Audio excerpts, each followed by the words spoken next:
ఏ relationship అయినా ఎప్పటికైనా expiry date అవ్వాల్సిందే. ప్రతి బంధము ఎప్పటికైనా కూలిపోవాల్సిందే, తెగిపోవాల్సిందే.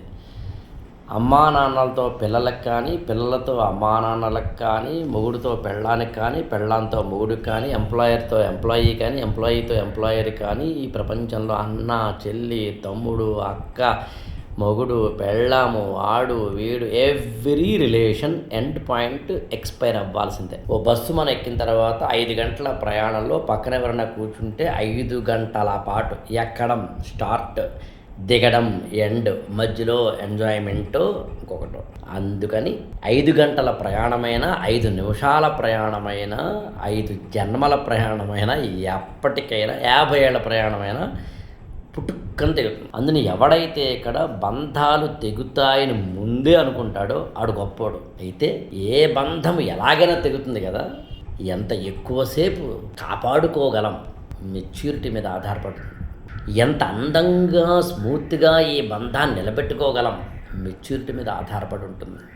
ఈ బంధంలో నేను నువ్వు ఇద్దరము గెలవడం ఎలా మెచ్యూరిటీ మీద ఆధారపడి ఉంటుంది. ఈ బంధం నుంచి ఒక ప్రయోజనాన్ని, ఒక పరమ ప్రయోజనాన్ని ఏ విధంగా ఇవ్వాలి మెచ్యూరిటీ మీద ఆధారపడి ఉంటుంది. అందుకని బంధాలు తెగిపోతాయని తెలుసుకోవడం ఎంత మెచ్యూరిటీయో, తెగిపోయిన బంధం గురించి ఏడుస్తూ కూర్చోకుండా ఉండడం ఎంత మెచ్యూరిటీయో, ఉన్నంతలో బంధాలని కాపాడుకోవడానికి చేసే ప్రయత్నం కూడా ఇద్దరి మెచ్యూరిటీ మీద ఆధారపడి ఉంటుంది. చివరగా ఒక్క మాట చెప్పి ముగిస్తాను. అదేంటంటే, కొన్ని బంధాలు ఈజీగా తెగిపోవచ్చు. అక్కడ పాకులాడకూడదు, అక్కడ లాగేసుకోకూడదు, చింపేసుకోకూడదు.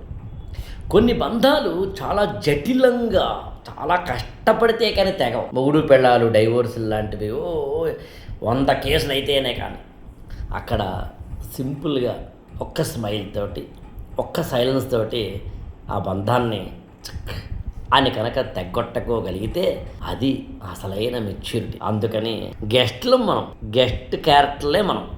అందుకని మనం ఓవర్ యాక్షన్ చేసి పెర్మనెంట్ అని అనుకుంటే చేసేదేం లేదు. విచిత్రం ఏంటంటే, ఇక్కడ మీరు చెప్పండి, ఒక్కటైనా ప్రాణం విడిచిపెట్టకుండా ఇక్కడే ఉందా? లేదు. కాబట్టి ఎప్పటికైనా పోయేవాళ్ళకి బంధాలతో పెద్దగా పాకులాట, పీకులాట అక్కర్లేదు.